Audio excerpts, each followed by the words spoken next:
परिचय। छात्रों, क्या आप जानते हैं कि पूर्णांक क्या है? एक पूर्ण संख्या जो धनात्मक, ऋणात्मक या शून्य हो सकती है। सही। और पूर्ण संख्या क्या होती है?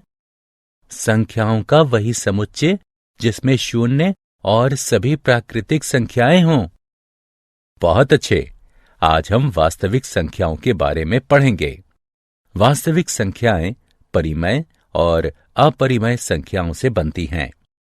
वास्तविक संख्या पद्धति के कई उपसमुच्चय पूर्णांक, प्राकृतिक संख्या या पूर्ण संख्या होते हैं।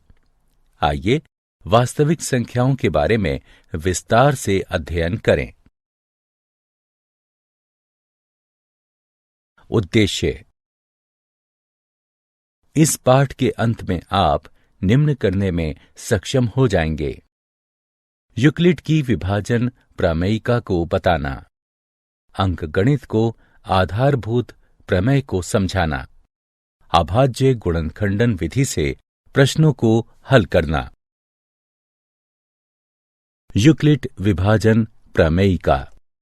दो धनात्मक पूर्णांक a और b दिए रहने पर ऐसी अद्वितीय पूर्ण संख्याएं q और r विद्यमान हैं कि a बराबर bq जमा r, शून्य छोटा या बराबर है r, छोटा है b से।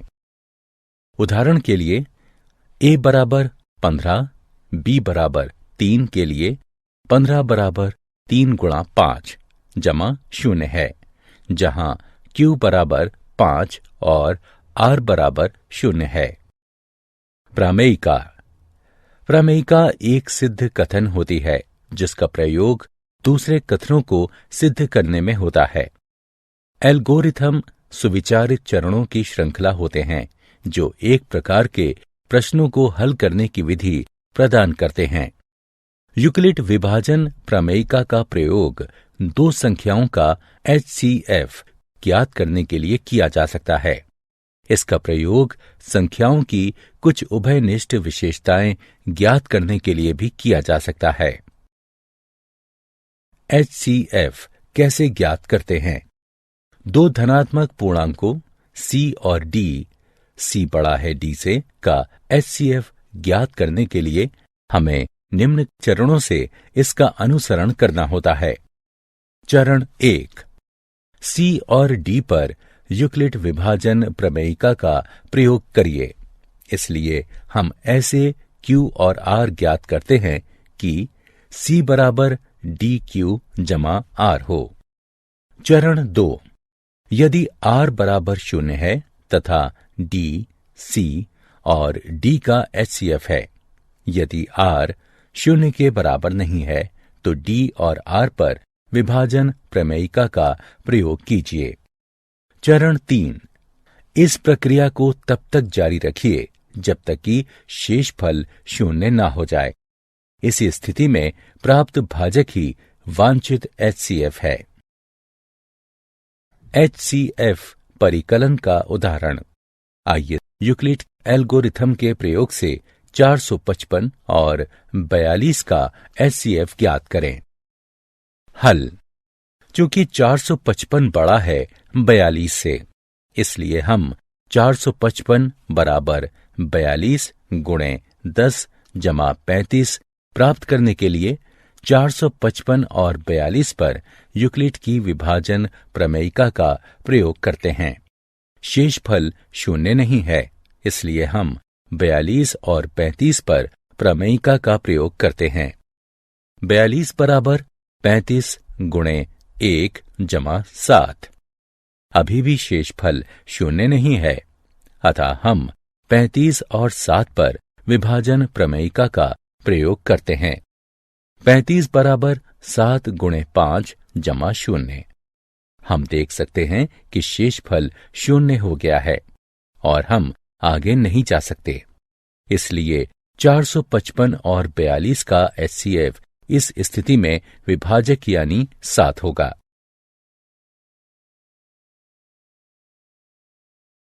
यूक्लिड के प्रमेय का उदाहरण। आइए सिद्ध करें कि प्रत्येक धनात्मक समपूर्णांक 2q के रूप का होता है और प्रत्येक धनात्मक विषम पूर्णांक 2q जमा 1 के रूप का होता है, जहां q कोई पूर्णांक है। हल। मान लीजिए a कोई धनात्मक पूर्णांक है तथा b बराबर 2 है। तब यूक्लिड विभाजन एल्गोरिथम से ऐसे पूर्णांक q और r हैं इस तरह से कि a बराबर 2q जमा r, जहां 0 छोटा या बराबर है, r छोटा है 2 से। अब 0 छोटा या बराबर है, r छोटा है 2 से, अर्थात 0 छोटा या बराबर है, r 0 छोटा या बराबर है 1 से, अर्थात r बराबर 0 या r बराबर 1, क्योंकि r एक पूर्णांक है। इसलिए a बराबर 2q या a बराबर 2q जमा 1। यदि a बराबर 2q है तो a एक धनात्मक पूर्णांक है। हम जानते हैं कि धनात्मक पूर्णांक या तो सम या विषम हो सकते हैं, इसलिए कोई भी धनात्मक विषम पूर्णांक 2q जमा 1 के रूप का होगा।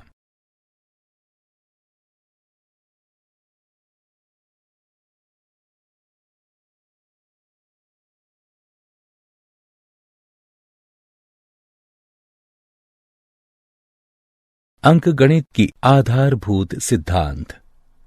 मूल विचार यह है कि 1 से बड़ा कोई भी पूर्णांक या तो अभाज्य संख्या होता है या अभाज्य संख्याओं के गुणन से बनाया जा सकता है। इस प्रकार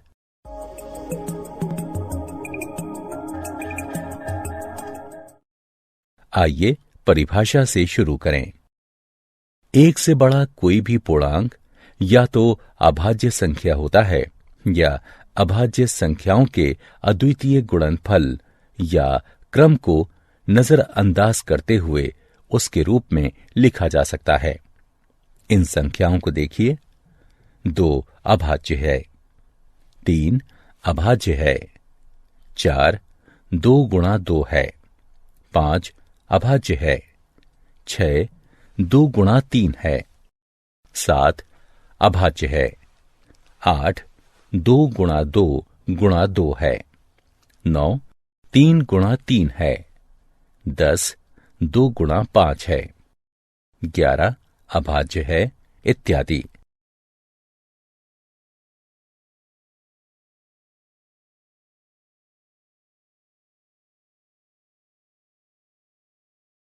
एलसीएम और एचसीएफ में संबंध।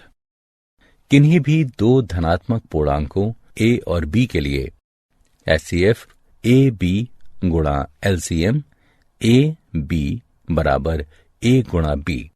उदाहरण, यदि a बराबर 3 और b बराबर 6 है, एचसीएफ 3 6 गुणा एलसीएम 3 6 बराबर 3 गुणा 6 बराबर 18।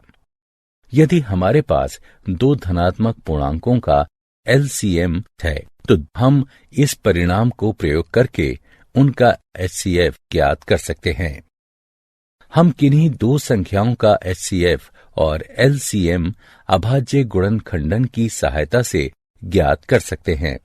आइए देखें कि कैसे। 510 और 276 का एलसीएम और एचसीएफ ज्ञात कीजिए। 510 बराबर 2 गुणा 3 गुणा 5 गुणा 17। 276 बराबर 2 गुणा 2 गुणा 3 गुणा 23। 510 और 276 के उभयनिष्ठ गुणनखंड 2 और 3 हैं, अतः एचसीएफ बराबर 2 गुणा 3। एलसीएम ज्ञात करने के लिए उभयनिष्ठ गुणनखंडों को एक बार फिर लिखिए और फिर बचे हुए अभाज्य गुणनखंडों को लिखिए और फिर इन दोनों का गुणन कर दीजिए। आपको दी गई संख्या का एलसीएम प्राप्त हो जाएगा। 510 बराबर 2 गुणा 3 गुणा 5 गुणे 17। 276 बराबर 2 गुणा 2 गुणा 3 गुणा 23। उभयनिष्ठ गुणनखंड 2 और 3 है और 510 के बचे हुए अभाज्य गुणनखंड 5 गुणा 17 है तथा 276 के बचे हुए अभाज्य गुणनखंड 2 गुणा 23 है। अतः 510 और 276 का एलसीएम है बराबर 2 गुणा 3 गुणा 5 गुणा 17 गुणा 2 गुणा 23 बराबर 23,460। आइए देखें कि एलसीएम और एचसीएफ के गुणनफल और स्वयं उन संख्याओं के गुणनफल में क्या संबंध है। ऊपर के उदाहरण में संख्याओं का गुणनफल बराबर 510 गुणे 276 बराबर 1,40,760। एचसीएफ और एलसीएम का गुणनफल बराबर 23,460 गुणा 6 बराबर 1,40,760। अतः एचसीएफ और एलसीएम का गुणनफल बराबर संख्याओं का गुणनफल दो संख्याओं ए और बी के लिए एचसीएफ ए बी गुणे एलसीएम ए बी बराबर ए गुणा बी। उदाहरण, दो संख्याओं का एलसीएम 126 है। यदि एक संख्या 18 है और संख्याओं का एचसीएफ 2 है तो दूसरी संख्या ज्ञात कीजिए। हम जानते हैं कि दोनों संख्याओं का गुणनफल बराबर होगा उनके एलसीएम और एचसीएफ के गुणनफल के, यानी 18 गुणा x बराबर 126 गुणा 2। यहां x दूसरी संख्या है, यानी x बराबर 126 गुणे 2 बटे 18 है, तो x बराबर 14 होगा।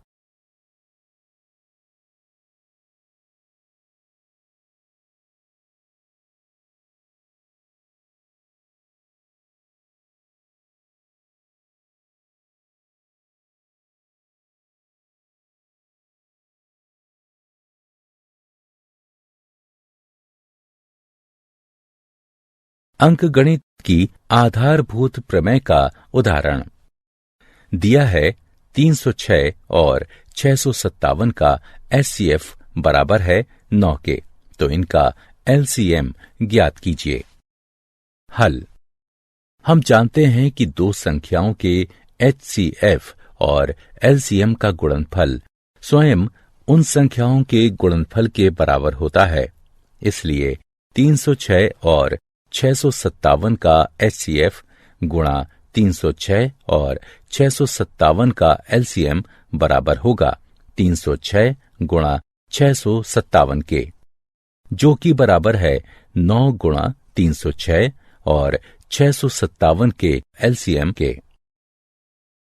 अर्थात इसे हल करने पर हमें एलसीएम प्राप्त होगा 22,338।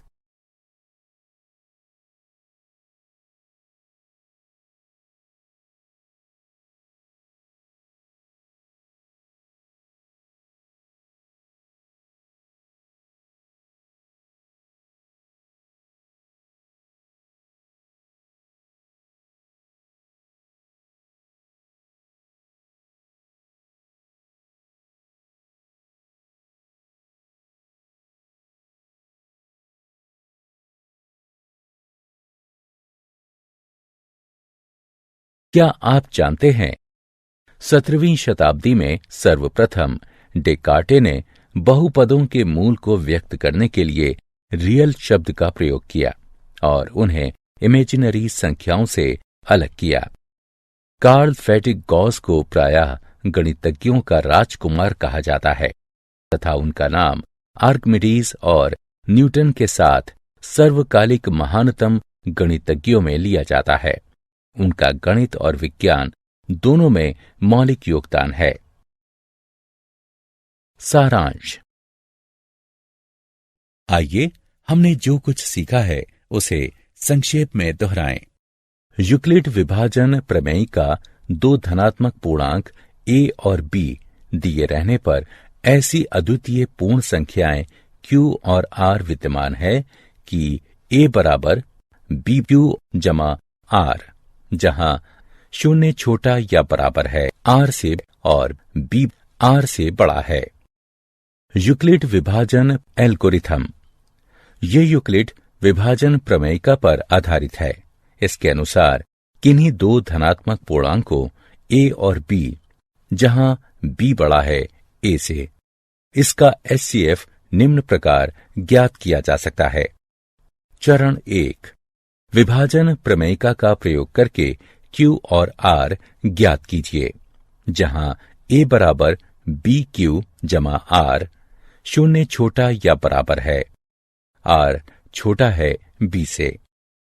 चरण 2, यदि R बराबर शून्य है तो HCF B है। यदि R बराबर नहीं है शून्य के तो B और R पर यूक्लिड प्रमेयिका का प्रयोग कीजिए। चरण 3, इस प्रक्रिया को तब तक दोहराते रहिए जब तक कि शेषफल शून्य ना हो जाए। इस स्थिति में भाजक ही HCF AB होगा। साथ ही HCF AB बराबर HCF BR। अंकगणित की आधारभूत प्रमेय। प्रत्येक भाज्य संख्या को अभाज्य संख्याओं के एक गुणनफल के रूप में व्यक्त किया जा सकता है तथा यह गुणनखंडन अभाज्य गुणनखंडों के आने वाले क्रम के बिना अद्वितीय होता है।